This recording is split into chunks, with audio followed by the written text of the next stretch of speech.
हम बात कर रहे थे कंपोनेंट ऑफ माइंड के। फर्स्ट हमने बात की ओरिएंटेशन या कॉन्शियसनेस के बारे में। सेकंड बात की हमने एक्टिविटी, साइकोमोटर एक्टिविटी। थर्ड बात की परसेप्शन। और अब फोर्थ नंबर पे बात करेंगे हम थॉट या थिंकिंग। थॉट या थिंकिंग क्या होती है?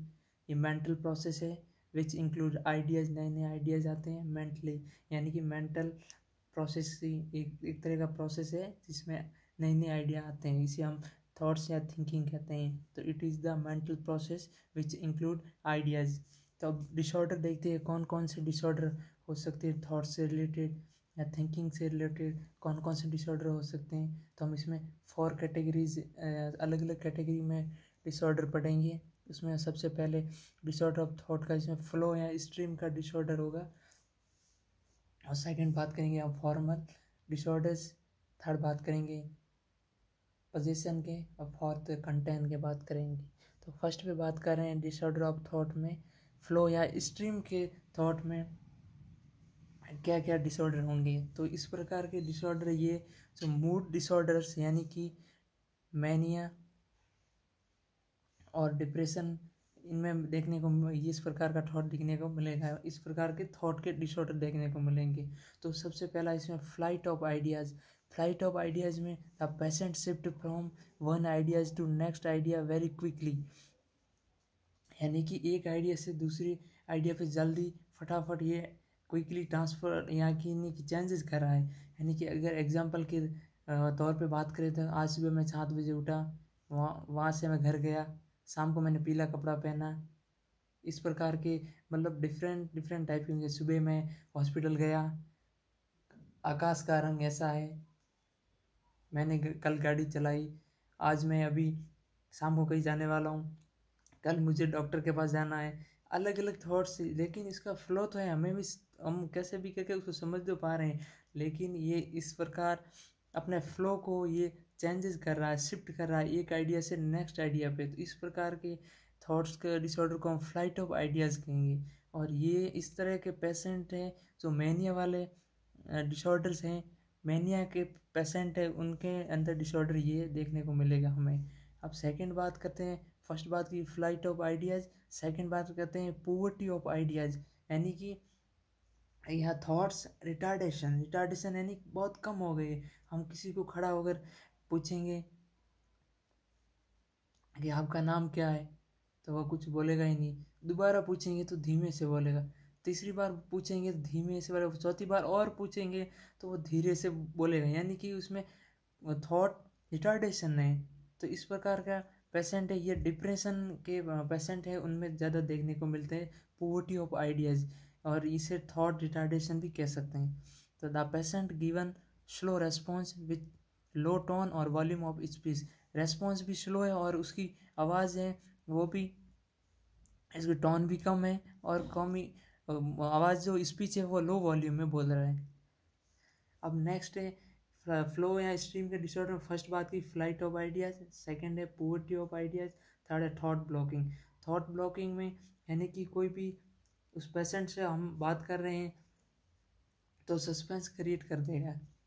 सस्पेंस क्रिएट कर देगा यानी कि अपन पूछेंगे आप क्या करते हो, तो मैं एक टीचर हूँ, मैं पढ़ाता हूँ, इस तरह ये थॉट तो बोल रहा है। और अगर अपन अपन पूछने वाले हैं कि आप क्या करते हैं घर पे, कोई भी बात बतानी है, अपनी मन से बात बताने लगेगा। मैं शाम को घर पे गया, फिर मैंने खाना खाया, मैं सोने वाला था, फिर मैं देखा कि पास वाले रूम में लड़ाई हो रही है, तो मैं जैसे ही अंदर घुसा तो फिर कंप्लीटली वो एकदम साइलेंट बैठ जाएगा। तो अपन सस्पेंस क्रिएट हो रहा है लेकिन वो आगे कुछ नहीं बोलेगा, यानी कि उसके थॉट है वो ब्लॉक हो गए। तो ये फ्लो या स्ट्रीम ऑफ थॉट के डिसऑर्डर हैं ये 3 प्रकार। इसमें हमने 3 डिसऑर्डर्स देखे। फर्स्ट है फ्लाइट ऑफ आइडियाज़, इसमें फर्स्ट फर्स्ट बोल रहा है, जब मैंने वाले पेशेंट में मिलेगा, मैं वहाँ गया, आज वहाँ गया, वहाँ से आकाश का रंग नीला नीला है, मैंने आज इस कलर की शर्ट पहनी है, मैं कल वहाँ जाने वाला हूँ, आज मैंने ये गाड़ी चलाई, कल मुझे डॉक्टर मिलने आ रहा है। ये सब flight of ideas fast fast बोल रहा है फ्लो में। अब सेकंड थी पोवर्टी ऑफ आइडियाज, जो डिप्रेशन के पेशेंट में देखने को मिलेगा। थर्ड है थॉट ब्लॉकिंग, यानी कि सस्पेंस क्रिएट कर देता है, आगे उसके थॉट्स एकदम रुक जाते हैं, आगे क्या बोलना चाहता है वो एकदम ब्लॉकेज हो रहा है। थॉट के फर्स्ट डिसऑर्डर फ्लो या स्ट्रीम की बात की, अब सेकंड है फॉर्मल थॉट डिसऑर्डर। इस प्रकार का डिसऑर्डर है जो सिजोफ्रेनिया वाले पेशेंट में देखने को मिलेगा। उसमें सबसे पहला है वर्ड सैलेड। वर्ड सैलेड यानी कोई भी वर्ड है, डिफरेंट डिफरेंट वर्ड्स हैं वो पेशेंट बोलेगा, जैसे स्टाफ, स्काई, आई, पेन, फैन, बोट, इस प्रकार के अलग अलग शब्द बोलेगा पेशेंट। तो ये वर्ड सैलेड हो गया। सेकंड है एसोसिएटिव लूजनेस, यानी कि पेशेंट्स है वो सेंटेंस में बोलेगा लेकिन उसके थॉट्स आपस में जुड़ नहीं रहे। आकाश का रंग नीला है, मैंने इस कलर की शर्ट पहनी है, मैंने शर्ट खरीदी, उसकी वजह से अर्थव्यवस्था बढ़ गई। ये इस तरह ये अलग अलग जो भी थॉट्स बोल रहा है। घोड़े, मैंने घोड़ा चलाने वाला हूँ, आज घोड़े की राइड करूँगा, कल मैं गाड़ी चलाने वाला हूँ, आज मैं वहाँ गया, इस प्रकार की शर्ट पहनी, कल मैं पढ़ाने वाला हूँ, कल मुझसे मोदी जी मिलने आ रहे हैं। इस प्रकार अलग अलग वर्ड बोल रहा है, इस प्रकार अलग अलग सेंटेंस बोल रहा है।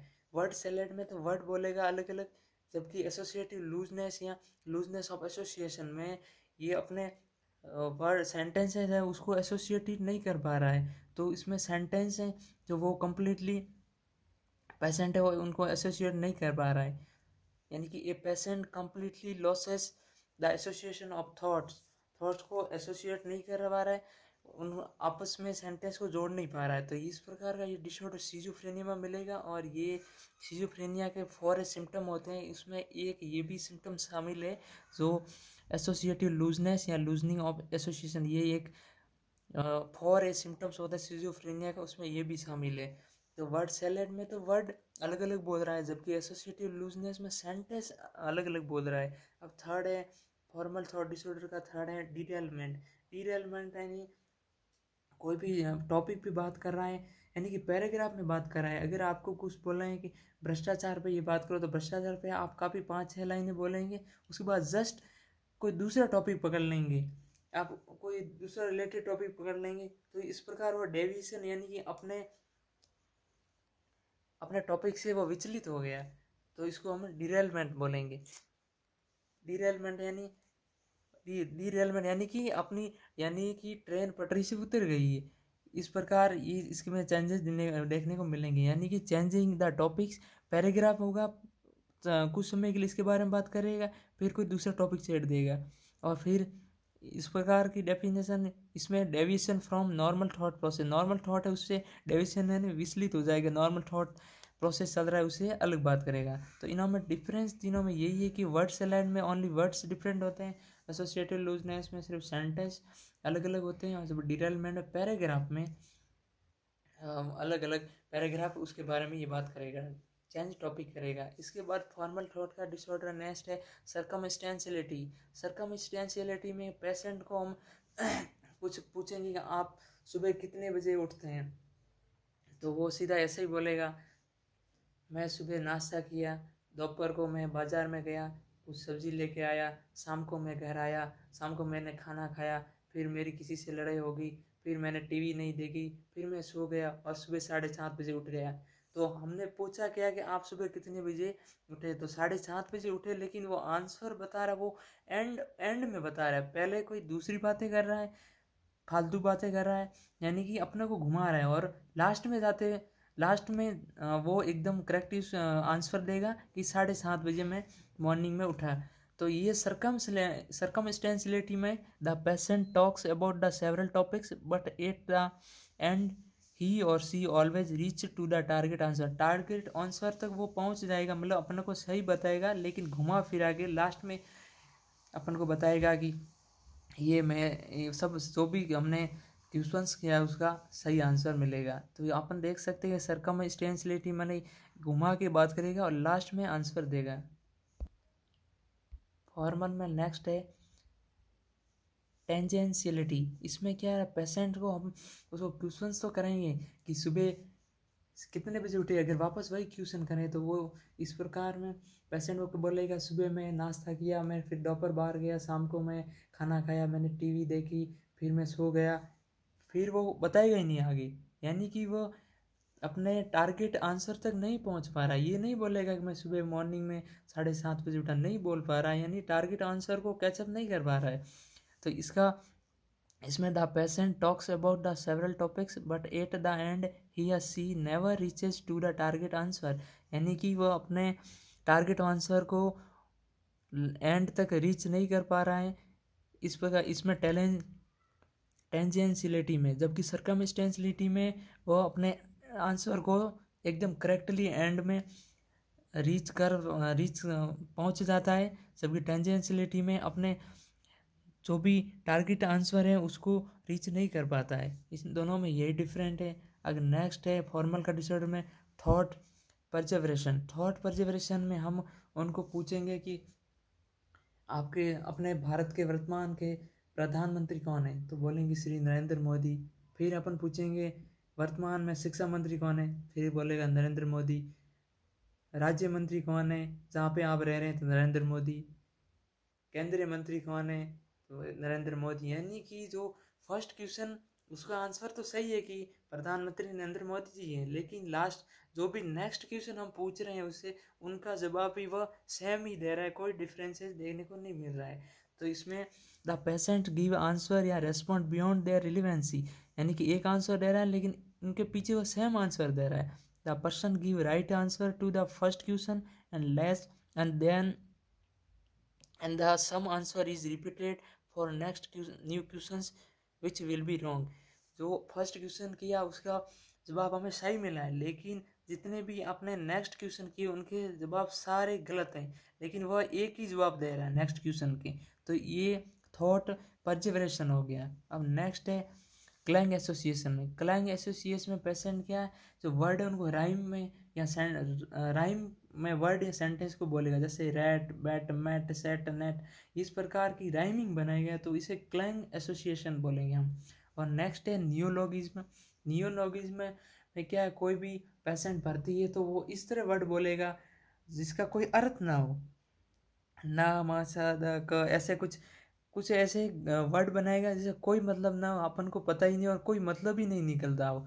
ऐसे नहीं कि कोई अपन कहीं मेंटली इल पर्सन एडमिट है और अपन वहाँ गए हॉस्पिटल में ड्यूटी अपनी अपना उसने वर्ड बोले तो कुछ समझ में नहीं आ रहा है, आपने लिख दिया नियोलॉगिज्म। लेकिन जब डॉक्टर आया तो उसने बोला अरे भाई क्या कर दिया, ये तो अपन अगर राजस्थानी है तो अपन को तमिल की लैंग्वेज थोड़ी समझ में आएगी, तो इसका मतलब नियोलॉगिज्म में सेम लैंग्वेज वाला होना चाहिए। अगर वो हिंदी लैंग्वेज अपनी हिंदी लैंग्वेज है तो उसको भी हिंदी आनी चाहिए, तो उसको नियोलॉगिज्म बोलेंगे। ऐसे नहीं कि अपन को हिंदी आती है और अपन तमिल पेशेंट को भी नियोलॉगिज्म बोल लिख दें, नहीं ऐसे नहीं होगा। नियोलॉगिज्म उन्हीं को बोलना है जिसमें लैंग्वेज भी सेम होनी चाहिए और उस शब्द का कोई अर्थ ना निकले। तो ये फॉर्मल डिसऑर्डर्स हैं थॉट के। थॉट के थर्ड डिसऑर्डर में आता है possession of thoughts. Possession of thoughts में फर्स्ट है ऑबेशन। ऑबेशन में इसमें स्टेरियोटाइप अनवेलकम आइडियाज, जो भी अगर अगर मान लीजिए कोई पेशेंट बार बार अपने हैंड वॉच कर रहा है, लेकिन उसको ये कॉन्शियसली पता है कि मैं ये बार बार कर रहा हूँ, वो कितना भी अपने मेंटली पावर लगाए कि उसको रोकने की कोशिश करेगा, लेकिन उसको वो रोक नहीं सकता, यानी कि बार बार वो अनवेलकम आइडिया उनको रोक नहीं पा रहा है, तो उसे हम ऑबेशन बोलेंगे। It is the stereotype unwelcome idea, जो बार बार विचार आ रहे हैं वो कंट्रोल करने की पूरा प्रयत्न कर रहा है लेकिन नहीं रोक पा रहा है, तो उसे हम ऑबेशन बोलेंगे। तो नेक्स्ट पोजेशन का अब थॉट का डिसऑर्डर है थॉट एलाइनेशन। थॉट एलाइनेशन में तीन डिसऑर्डर्स हैं, उसमें थॉट इंसर्शन। तो patient thinks that a particular thought is insert in his or her mind. उसे लगेगा कोई भी थॉट्स है उसके माइंड में किसी ने डाल दिया है कि वो बोलेगा वैसे ही वो बोलना है, तो ये उसको पेशेंट को ऐसा ही लग रहा है कि मेरे अंदर किसी ने थॉट्स को डाल दिया है और मैं यही कर रहा हूँ जो वो बोल रहा है। नेक्स्ट है थॉट विड्रॉवल। थॉट विड्रॉवल यानी पेशेंट को लग रहा है कि मेरे अंदर जो भी थॉट्स हैं वो किसी ने निकाल लिए हैं, अब मेरे माइंड में कुछ नहीं है, मतलब मेरे थॉट्स थे वो किसी दूसरे ने चुरा लिए, तो इसे हम थॉट्स विड्रॉवल बोलेंगे। The patient thinks that a particular thoughts is removed or withdrawal from his mind. Next है थॉट ब्रॉडकास्टिंग। थॉट ब्रॉडकास्टिंग में उस पेशेंट को लगेगा मेरे जो भी मैं बातें कर रहा हूँ वो सामने वाले को किसी को पता है, मतलब सबको पता चल गई, यानी कि इसे कोई टेलीकास्ट कर रहा है, जैसे एंकर टीवी में किस प्रकार करता है इसी तरह ब्रॉडकास्ट हो रहा है। तो the patient thinks that his or her thought is casting to others, यानी कि दूसरे लोगों को पता चल रहे हैं उसके थॉट्स। अब नेक्स्ट है, लास्ट है थॉट में content of thoughts. Content of thoughts में फर्स्ट आता है फोबिया। फोबिया क्या होता है कि इरेशनल फियर, यानी कि बिना कोई तर्क का डर। फोबिया कोई पर्टिकुलर उसका तर्क नहीं है, इरेशनल फियर है। अपन को डर तो रहे हैं लेकिन इसका कोई तर्क भी तो होना चाहिए। अब इसमें सेकंड है कंटेंट ऑफ थॉट्स में डिल्यूजन क्या होता है, false fixed belief in known as delusion, यानी फॉल्स यानी झूठा है, फिक्स्ड है वो फिक्स रहेगा, और बिलीफ पूरी तरह से वो विश्वास के साथ उसको पेशेंट को लग रहा है कि यही होगा, लेकिन वो है सब फॉल्स है, फिक्स्ड है और बिलीफ है, इसे डिल्यूजन बोलेंगे। या ऐसे भी क्वेश्चंस पूछा गया कि a persistent and unshakeable ideas known as, तो इसका आंसर डिल्यूजन होगा, क्योंकि परसिस्टेंस यानी बने रहना वही विचार बार बार, और अनसेकेबल यानी अटल या डट नीचे आइडियाज हैं। बात करने वाले हैं कि टाइप्स ऑफ डिल्यूजन्स कितने टाइप्स के होते हैं। तो हम सबसे पहले डिल्यूजन है डिल्यूजन ऑफ परसेक्यूशन यानी परसेक्यूशन का अर्थ होता है संदेह करना या शक करना। तो डेल्यूजन ऑफ परसेक्यूशन में इसे लगेगा कि पेशेंट को लगेगा मेरे फैमिली मेम्बर्स, मेरे फ्रेंड है, वो सब ये समाज है, मेरे को नुकसान पहुंचाना चाहते हैं, मुझे मारना चाहते हैं, उसको इस तरह लगेगा। और ये सबसे मोस्ट कॉमन टाइप है डिल्यूजन का। सब डिल्यूजन में देखें तो सबको मिला के सबसे मोस्ट कॉमन डिल्यूजन देखने को मिलता है, तो डिल्यूजन ऑफ परसेक्यूशन देखने को मिलेगा। तो द पेशेंट हैव FFB यानी कि false fixed belief that family member, relative, social member or any other person want to harm him, मतलब सब मिलके उसको नुकसान पहुंचाना चाहते हैं। तो ये most common type of delusion हो गया। ये कॉमनली पैरानॉइड सिजोफ्रेनिया में देखने को मिलेगा एंड मेनिया के पेशेंट को भी देखने को मिलेगा। अगर आंसर आ जाए कि डिल्यूजन ऑफ परसेक्यूशन किस में देखने को मिलेगा, पैरानॉइड सिजोफ्रेनिया और मैनिया दोनों ऑप्शन में, तो फर्स्ट प्रायोरिटी पैरानॉइड सिजोफ्रेनिया जाएगी। इसमें नेक्स्ट है कि इस प्रकार के पेशेंट को हम खाना किस प्रकार खिला सकते हैं या उससे टॉकिंग किस प्रकार कम्युनिकेट कर सकते हैं। तो पेशेंट रिफ्यूज टू ईट, यानी अगर कोई पेशेंट इस प्रकार का पेशेंट है वो मना कर रहा है कि मैं खाना नहीं खाऊंगा, तो इस प्रकार के पेशेंट को हम किस तरह हैंडल करेंगे। तो फर्स्ट है उसके कम्युनिकेशन टेक्निक है, वो उसको बेस्ट कम्युनिकेशन टेक्निक करेंगे, यानी कि उससे ओपन एंडेड क्वेश्चन करने वाले हैं एंड रिमेन साइलेंट। उसको क्वेश्चन अगर वो पेशेंट बोल रहा है कि मुझे सब नुकसान पहुंचाना चाहते हैं, तो बिल्कुल हमें भी उसको कहना है हाँ बिल्कुल सही बात है, उसकी हाँ में हाँ मिलाना है। फिर अपन धीरे धीरे उसके मन की बात को जानना चाहेंगे, फिर तुम्हें क्यों नुकसान पहुंचाना चाह रहे हैं, फिर हम क्वेश्चन करते हैं, अपन को चुप हो जाना है और वो साइलेंस हो जाना, और वो अपने जो भी मन के थॉट्स है वो अपन को बताएगा। तो इस तरह ओपन एंडेड क्वेश्चन करने हैं। अगर क्वेश्चंस में आता है कि पेशेंट रिफ्यूज टू इट, तो इसमें फर्स्ट ऑप्शन कम्युनिकेशन टेक्निक कौन सी होगी, तो ओपन एंडेड क्वेश्चन होगी। और अगर उसको खाना खिलाना तो किस प्रकार खिलाएंगे, तो उसको हम क्या करेंगे, ट्रॉली में खाने का अलाउ करेंगे पेशेंट को। तो choose a food tray from A food trolley, यानी कि फूड ट्रॉली है उसमें से कोई भी सेलेक्ट कर ले, अपनी मर्जी से कोई भी ट्रे उठा ले, तो इस प्रकार उसको प्रोवाइड फूड करेंगे। तो फर्स्ट देखा डिल्यूजन ऑफ परसेक्यूशन। तो अब सेकेंड है delusion of control. Delusion of control यानी आइडियाज ऑफ कंट्रोल। पेशेंट को लग रहा है कि मुझे किसी के द्वारा कंट्रोल किया जा रहा है। अगर पेशेंट इस प्रकार की बातें करेगा कि मुझे सैटेलाइट से इंफॉर्मेशन मिली है कि ये कुछ होने वाला है, और मुझे किसी ने बोला है, पंडित जी ने बोला है कि तुझे खाना नहीं खाना है, इतने 2 दिन तक खाना नहीं खाना है, यानी कि उसके मन में इस प्रकार के थॉट्स आ रहे हैं, वो उसको लग रहा है कि मुझे, उसको मतलब डिल्यूजन ऑफ कंट्रोल बोलेंगे, मतलब उसे कोई कंट्रोल कर रहा है। तो the patient have false fixed belief that someone is controlling his mind, उसके माइंड को कंट्रोल कर रहा है। अब नेक्स्ट है डिल्यूजन ऑफ रेफरेंस या आइडियाज ऑफ रेफरेंस।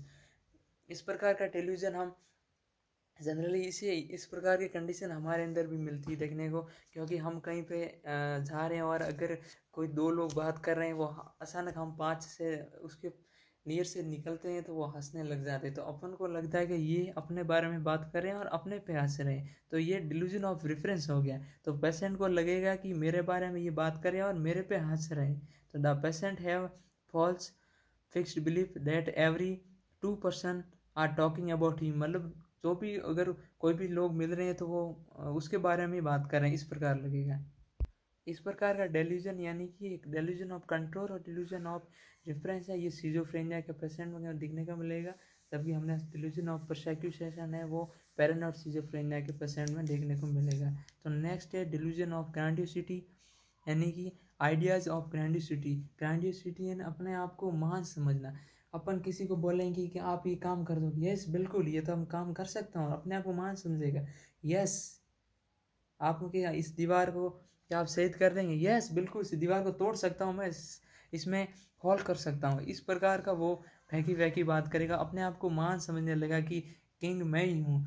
और कोई एक काम कर लिया तो उसे लगेगा यस यहाँ का किंग तो मैं ही हूँ, यहाँ का सब कुछ मैं ही हूँ। अपने आप को गॉड समझना, हीरो समझना। तो the patient have false belief, false fixed belief that he is a famous person, यानी कि वह बहुत प्रसिद्ध हो चुका है और उसके पास सुपर पावर है, यानी कि वह सब कुछ कर सकता है। और किंग ऑफ द वर्ल्ड और होल वर्ल्ड बियॉन्ड ही, मतलब सब वर्ल्ड उसके नीचे है, सब उसके पास है, मतलब सबका राजा वही है। It is the dominant feature of many episode, ये इस प्रकार का ये डिल्यूजन ऑफ ग्रैंडियोसिटी ये मैनिया वाले पेशेंट है उसका डोमिनेंट फीचर्स है। अब नेक्स्ट है डेल्यूजन ऑफ सिन गिल्ट या सेल्फ एक्यूज। इस प्रकार के पेशेंट यानी कि अपन कहीं जा रहे हैं, किसी को अपन बाइक पे जा रहे हैं और दो दोस्त बाइक पे जा रहे हैं, वो बाइक चला रहे हैं, अपन वो पेशेंट को लगे अपन कहीं पीछे बैठे हैं, तो मान लीजिए कहीं पे एक्सीडेंट हो जाए, नीचे गिर जाए, तो उस पीछे वाले बैठे हैं उसको फिर लगेगा कि यार कि काश मैंने के उसको खुद को ऐसा लग रहा है कि मैंने इसके कंधे पे हाथ रखा, उसकी वजह से ये बाइक स्लिप हुई। इस प्रकार उसको लगेगा कि मेरी वजह से गलती हुई, मैंने पाप कर दिया, सिन यानी पाप कर दिया, गिल्ट यानी उसको ही बुरा फील हो रहा है कि मेरी वजह से हुआ है। सेल्फ एक्यूज यानी इसका दोषी मैं हूँ, इसको ये खुद उसको लगेगा। जब वो उसे भूलने की कोशिश करेगा लेकिन नहीं भूल पाएगा, और वो मिस हैपनिंग हो रही है और विदाउट एनी रीज़न, कोई भी रीज़न नहीं है तो भी वो इस प्रकार पेशेंट वो सोचेगा। तो इसमें the patient have false belief, false fixed belief that he has made a sin, यानी कि उसने पाप कर दिया है और ही फील गिल्टी, वो गिल्टी फील कर रहा है विदाउट एनी रीज़न, कोई बिना कारण ही वो गिल्टी फील कर रहा है, उसे पाप उसने बोल रहा है वो कि मैंने पाप कर दिया। और every mishappening is occurring due to him, यानी कि वह घटना है वो उसकी वजह से घटी है। तो ये इस प्रकार मतलब एक्यूट डिप्रेशन का बोल सकते हैं, ये एक्यूट डिप्रेशन में पेशेंट, इसमें एक्यूट डिप्रेशन में पेशेंट चला जाता है, डिप्रेशन होगा वो एक्यूट होगा। अब नेक्स्ट है delusion of poverty, worthlessness, hopelessness या हेल्पलेसनेस। पेशेंट को लग रहा है कि मैं गरीब हूँ, मेरे पास कुछ नहीं, मैं किसी की हेल्प नहीं कर सकता, मेरे और ना ही मुझसे कोई आशा है, मैं व्यर्थ हूँ। इस प्रकार पेशेंट वो अपने आप में महसूस कर रहा है। तो यानी कि the patient have false fixed believe that he has become worthlessness, helplessness, hopelessness, poor. तो ये इस प्रकार के ये सीवियर डिप्रेशन के पेशेंट में देखने को मिलेगी। तो इस प्रकार की suicidal tendency has been develop हो जाती है। इतना कुछ होने के बाद delusion of sins guilt, self accusation और delusion of poverty, worthlessness, hopelessness, helplessness, ये सब होने के 50 पेशेंट में सुसाइडल टेंडेंसी है कि प्रवृत्ति है वो और अधिक बढ़ जाती है।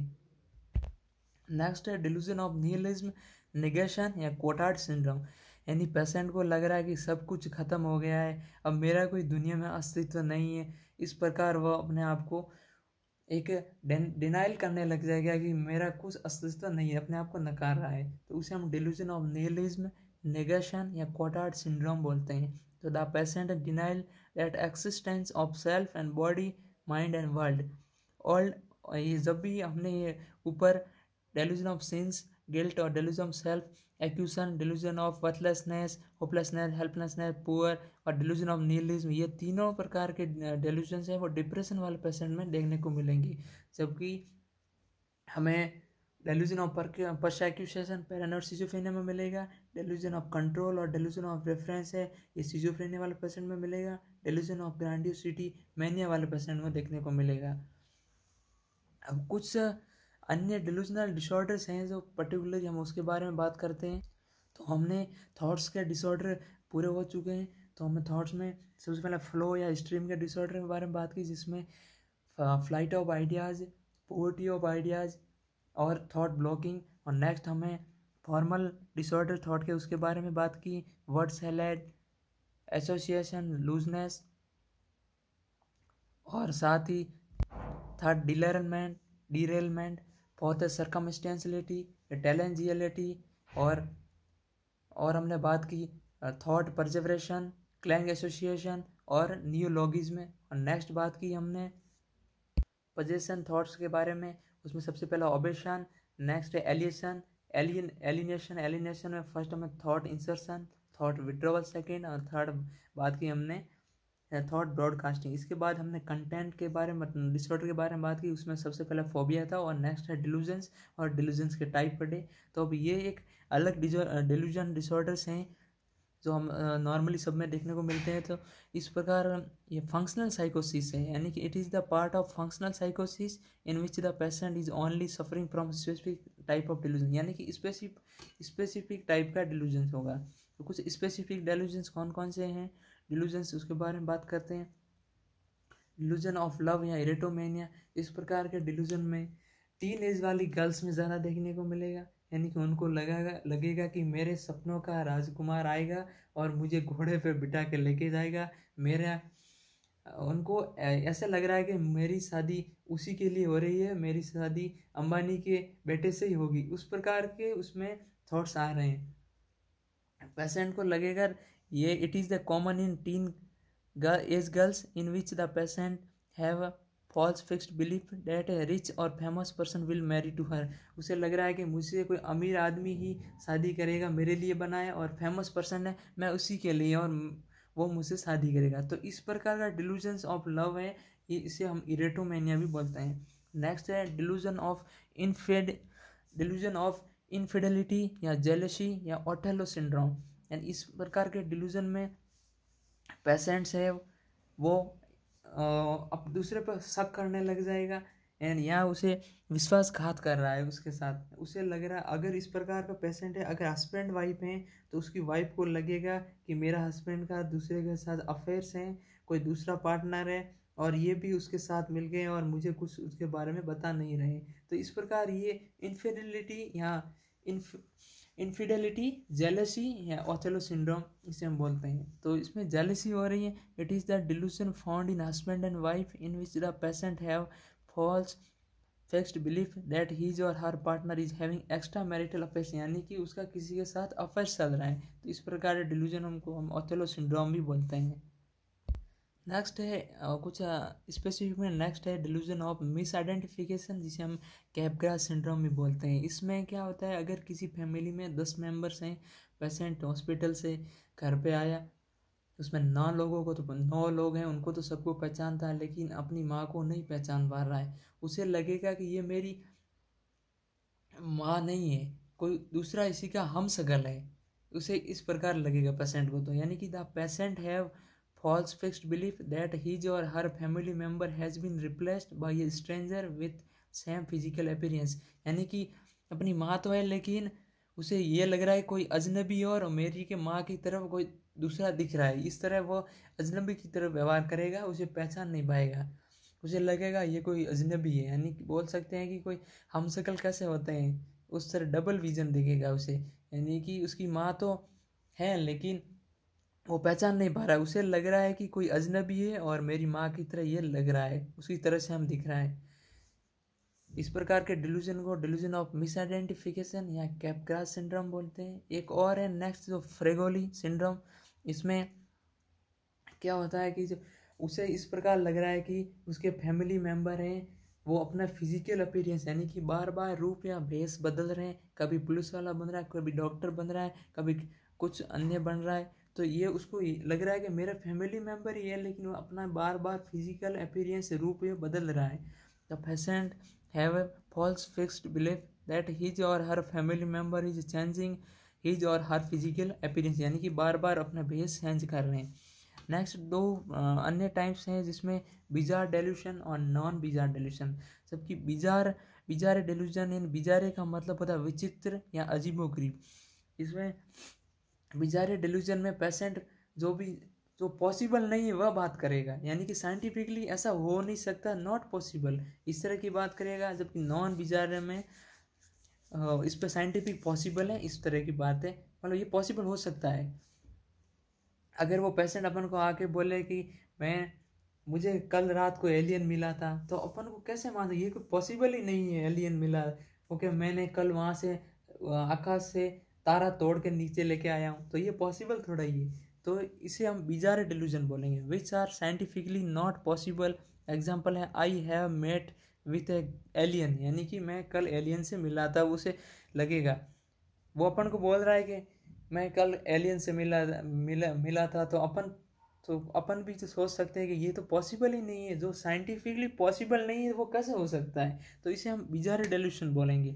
जबकि अगर वो पेशेंट बोले कि हाँ ये सब मुझे मारना चाहते था बिल्कुल, तो इस प्रकार ये डेल्यूजन ऑफ परसेक्यूशन में अपने उसको लग रहा है कि मेरे फैमिली वाले मुझे ही नुकसान पहुंचाना चाह रहे हैं, यानी कि ये तो बिल्कुल हो सकता है, अपन भी मान सकते हैं कि बिल्कुल ये हो सकता है। और डिल्यूजन ऑफ इनफिडेलिटी, यानी कि किसी अन्य के साथ मैरिटल अफेयर्स हैं, तो बिल्कुल ये हो सकता है, ये पॉसिबल है, साइंटिफिकली पॉसिबल है, तो हम इसे नॉन बिजार डेल्यूजन बोलेंगे। जबकि साइंटिफिकली नॉट पॉसिबल है, उसे बिजार डेल्यूजन बोलेंगे।